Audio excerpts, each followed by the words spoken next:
44 कश्तियों में से सिर्फ 2 कश्तियां हम बचा सके हैं। हम मदरबोर्ड थे, लिहाजा हम सबसे आगे थे, लेकिन उसके बाद हमें छोटी कश्तियों को सामान की तरसील और फ्यूलिंग वगैरह के लिए जाना पड़ा और पीछे से इसराइली जारियत का आगाज़ हो गया।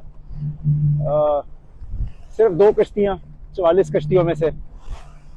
ये कश्तियाँ ज़्यादा भी हो सकती थी अगर मेरे बहादुर गयूर पाकिस्तानी अवाम घरों में ना बैठे होते। यकीन जाने आज शर्मिंदगी से सर झुका हुआ है। हम ट्यूनिस गए, ट्यूनिस में हर जगह, चाहे टैक्सी वाला हो, रेस्टोरेंट वाला हो, कोई पानी वाला हो, कुछ भी हो, जहां पर वो हमसे पूछते थे कि सुमुद फ्लोटेला के लिए जा रहे हो, और फिर पूछते थे कहाँ से आए हो, और हम बताते थे पाकिस्तान से आए हैं, तो वो पैसे तक लेने को तैयार ना होता था और उसका पहला जुमला होता था पाकिस्तान जिंदाबाद। वो कहता था तुम लोगों ने तो हिंदुस्तान को हराया है अभी जंग में। और अगला जुमला होता था कि फ्लोटेला में तुम लोग मौजूद हो, 6 लोग मौजूद हो, काफी हो, तुम लोग सबकी हिफाजत कर लोगे, तुम लोग बखैर आफियत गजा तक पहुंच जाओगे। और दूसरी बात, अहले गजा छोटे छोटे बच्चे बच्चियां, मासूम बच्चे बच्चियां वीडियोस की सूरत में पैगाम भेज रहे होते थे, तस्वीर की सूरत में पैगाम भेजते थे कि हमारे बहन भाई सारी दुनिया से आ रहे हैं। चंद बच्चे बच्चियां जिनसे हमारा राब्ता था वो पाकिस्तानियों के आने पर खुश थे, और दे यूज्ड टू से कि हम तो आज भी इसराइलियों को जब पत्थर उठा के फेंकते हैं तो हम कहते हैं कि don't look at the stones in our hand, look at the bomb in Pakistan, they are coming after you. लेकिन आप लोग शायद उस तरह से खड़े ना हो सके। अगर 6 लोग पाकिस्तान से आ सकते हैं तो 6000 क्यों नहीं आ सकते? अगली दफा एक पूरा काफिला पाकिस्तान से क्यों नहीं आ सकता? तुर्किया से क्यों नहीं आ सकता? एक जॉइंट वेंचर इन 4-5 ममालिक का क्यों नहीं हो सकता? मुझे भी पता लगा है कि कल सहपैर पाकिस्तान में कोई मैस मोबिलाइजेशन की बात हो रही है।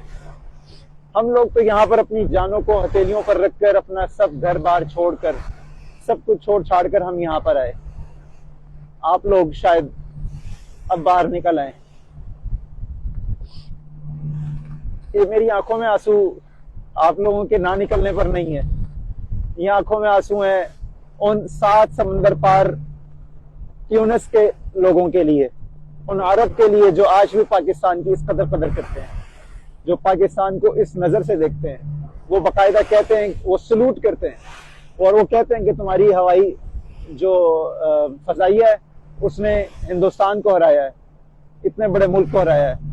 और उन लोगों को जिनके पास हम जा रहे थे, उन मासूम बच्चे बच्चियों को जो हमें मैसेज करके सुबह सुबह कहते हैं कि हम सुबह को निकलते हैं और शाम को इस उम्मीद से कि अगले दिन शायद सुमुद फ्लोटेला हमारे पास पहुंचेगा और हम अपने दुनिया के गयूर और गैरतमंद मुसलमानों को देखकर, उन पाकिस्तानियों को देखकर खुशी से निहाल हो जाएंगे। वो बच्चे जो शादियाने बजाते हैं, ये उन लोगों के लिए है। और ये आंसू उन लोगों के लिए हैं जो हमारे बहन भाई जो गिरफ्तार हो गए हैं। हम बहुत मुश्किल से सिर्फ 2 कश्तियां बचा सके हैं।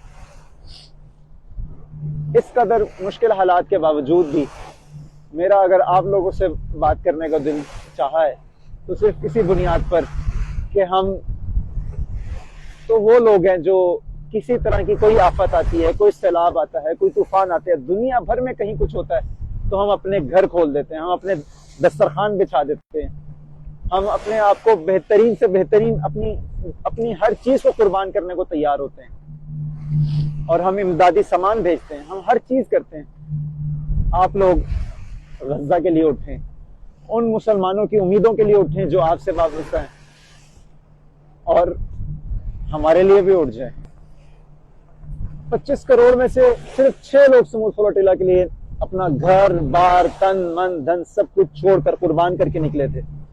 मैं उम्मीद करता हूं और बड़े दिल से उम्मीद करता हूं कि हमारे पीछे कम से कम 25 करोड़ में से 6 लाख लोग तो कम से कम कल इकट्ठे हों, और फिर एक ये मोमेंटम बरकरार रहे, ये तसलसल के साथ, कंसिस्टेंसी के साथ हम अपनी हुकूमतों को बावर करवाएं हम अपने अरबाब इख्तियार को बावर करवाएं कि वो ना सिर्फ इन 44 ममालिक के काफिले को बहिफाजत इनकी वापसी को यकीनी बनाए, बल्कि आलम इस्लाम की क़यादत के लिए, गजा के अवाम के लिए, गजा के महसूरीन के लिए, उन मासूम बच्चों के लिए,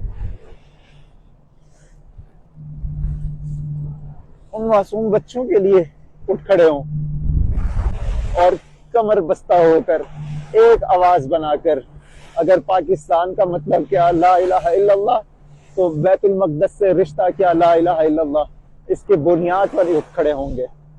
ना सिर्फ अवाम, अरबाब इख्तियार, हर तबका, वकला बरादरी, तलबा यूनियन,